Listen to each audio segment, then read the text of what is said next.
Nah, oke teman-teman, kali ini saya akan kembali lagi yang membahas mengenai kabar terbaru dari timnas Indonesia dan di sini pun saya akan membahas yang mengenai kabar terbaru dari sosok Emil Audero Mulyadi. Nah, kita ketahui kemarin kita sudah melihat ya bahwa sosok Cyrus Margono ini prosesnya ya sudah 3 tahap itu sudah dilalui ya, dan dia pun juga sudah mendapatkan KTP, dia pun juga sudah melakukan beberapa tes wawasan kebangsaan, sehingga dirinya saat ini hanya tinggal menuju ke sekretariat negara ya, Setnek, kemudian itu baru nanti proses sumpah WNI.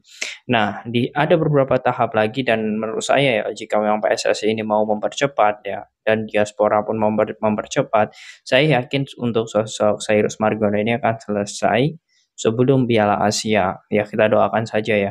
Dan ya kita ketahui dengan adanya Cyrus Margono di posisi kiper, tentu banyak yang bertanya kepada saya, "Bang, bagaimana sosok Emil Audero? Apakah akan jadi membela timnas Indonesia?"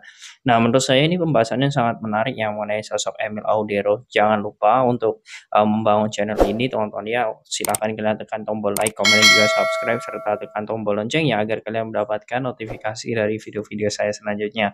Oke lah, saya langsung saja teman-teman membahas yang mengenai sosok Emil Audero.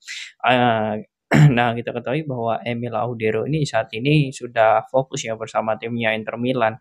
Tetapi saya melihat memang saat ini perkembangan terbarunya Emil Audero ini sangat bimbang. Mengapa bimbang? Karena memang dirinya tidak diberikan kesempatan sama sekali oleh Rossoneri ya, oleh Rossoneri, dan dia pun melihat peluang untuk di Italia pun juga sangat sulit. Artinya di sini saya melihat harus ada pendekatan intens jika di sini PSSI ya ingin menaturalisasi sosok Emil Audero karena jelas posisi Emil saat ini sedang mendesak sekali. Sudah kalah dengan Jan Sommer di kiper Italia ya di Inter Milan. Kemudian di timnas pun kalah dengan Donnarumma dan saat ini juga masih banyak kiper-kiper tangguh ya di Italia sehingga posisi dirinya pun saat ini memang tersudutkan ya. Dan untuk peluang dirinya membela Indonesia itu sangat terbuka lebar.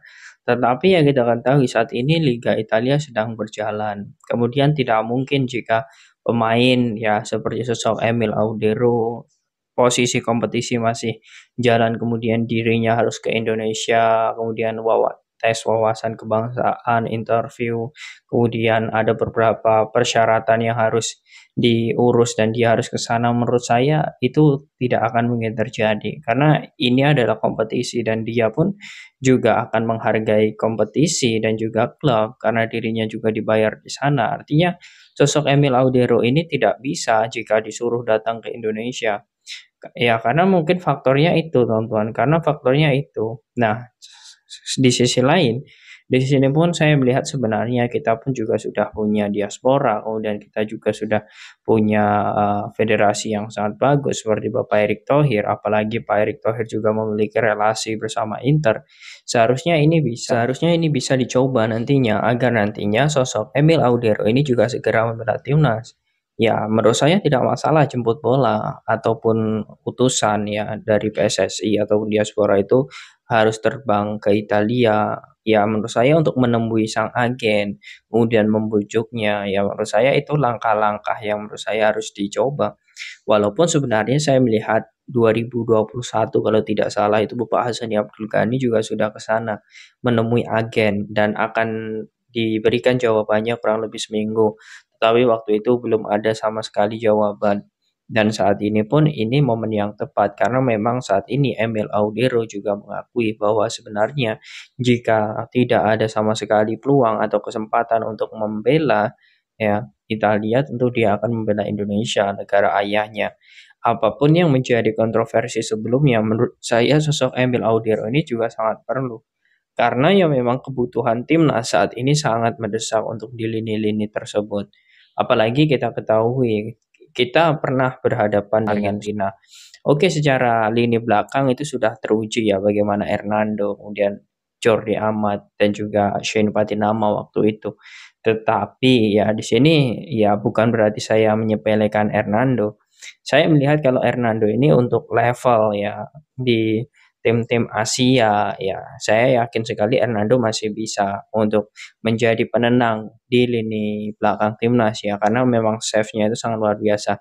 Tetapi kalau untuk kualifikasi Piala Dunia dan juga Piala Asia nanti, ya Sintayong juga harus berpikir bagaimana bisa mencari kiper yang bisa membuild up serangan, bukan hanya save-save-nya yang sangat bagus.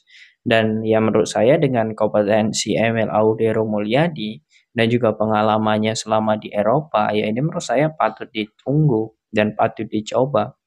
Jadi tidak ada salahnya tontonnya di sini sosok Emil Audero ini diusahakan dan diupayakan karena memang Emil Audero Mulyadi ini saat ini terbentur posisinya. Dan ya ini bisa menjadi peluang bagi PSSI. Nah, itulah teman-teman saya melihat jika kita ada ya sosok yang memang menjadi pelapis nantinya bagi Hernando Ari yang sangat bagus. Dan menurut saya jika Emil Audero ini bisa membela Indonesia, menurut saya ini akan menjadi cetakan sejarah yang sangat luar biasa. Tetapi menurut saya tidak masalah ya jika saat ini itu Emil Audero tidak membela timnas untuk saat ini ya. Karena ya kalaupun kita sudah dapat Sirus Margono artinya dari segi lini belakang itu sudah memiliki kekuatan. Tetapi juga saya melihat Emil Audero ini akan lulus secara sendirinya.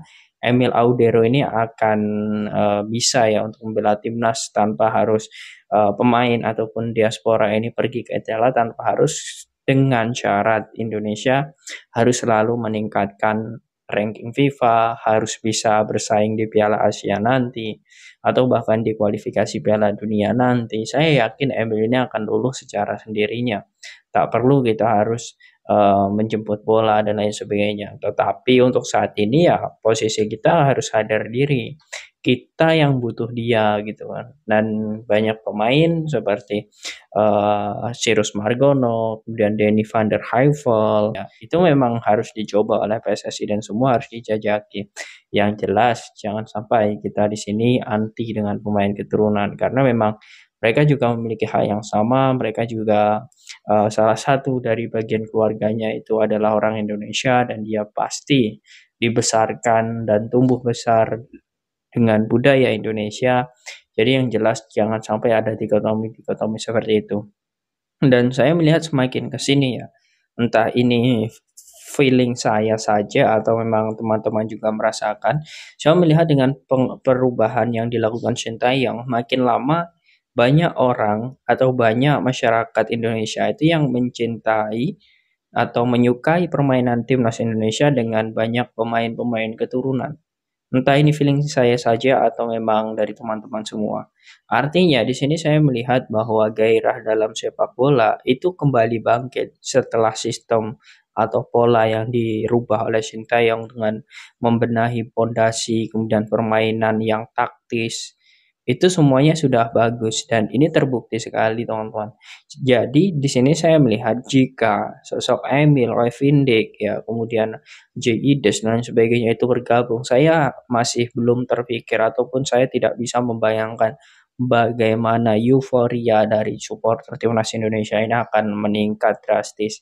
Baik yang menonton di televisi, jelas itu menguntungkan bagaimana ekonomi kreatif ya, digital, itu pasti akan menguntungkan. Kemudian akan berbondong-bondong ke stadion, itu pasti akan meningkatkan bagaimana perekonomian warga sekitar. Itu semua pasti akan berdampak dan itu semua kita ketahui bahwa apa yang dilakukan Sintayong dengan selalu menambah pemain keturunan ini memang sangat diacungi jempol. Nah, bagaimana menurut kalian teman-teman dengan proses Sirus Margono dan dengan proses selesainya nanti jika ini selesai sebelum Piala Asia ya. Kemudian apakah kalian setuju untuk sosok Emil Audero ini PSSI harus segera jemput bola agar nantinya kita masih banyak kiper-kiper pelapis yang hebat? Silahkan kalian tulis di kolom komentar.